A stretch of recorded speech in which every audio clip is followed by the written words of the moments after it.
تو ہماری تجارت کیسی ہو، ہمارا کام کاج کاروبار، چھوٹا موٹا کاروبار آپ کر رہے ہیں یا بڑے سے بڑا کاروبار آپ کر رہے ہیں، لیکن اس میں آپ کی سچائی ہونی چاہیے اور آپ کی ایمانداری ہونی چاہیے، اور ساتھ ساتھ آپ کے اندر نرمی اور اخلاق کا برتاؤ ہونا چاہیے،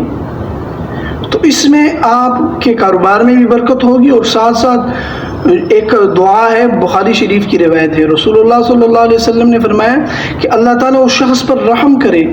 جو خرید و فروخت اور مطالبے کے وقت نرمی برتے، یعنی وہ خرید و فروخت کر رہا ہے تو نرمی کے ساتھ کرے، یا اگر کسی کو اس نے کاروبار میں اس طرح کوئی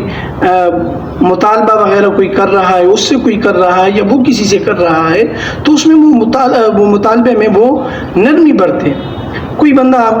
آ کر آپ کو کوئی چیز واپس کرتا ہے کہ بھائی یہ مجھے پسند نہیں آ رہی ہے، تو آپ خوشی اس کو لے لیجئے، تو اس میں بہت بڑی حکمتیں ہیں،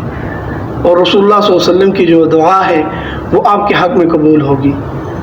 اللہ تعالیٰ آپ کے اوپر رحم کرے گا۔ تو ان چیزوں کو مد نظر رکھتے ہوئے اپنے کاروبار کو جو ہے بڑھائے،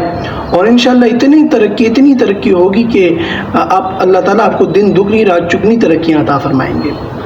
آپ کے وہم و گمان میں بھی نہیں ہوگا۔ آپ اپنے اخلاق کو سدھاریے اور کاروبار، لین دین، ان چیزوں میں نرمی برتیں۔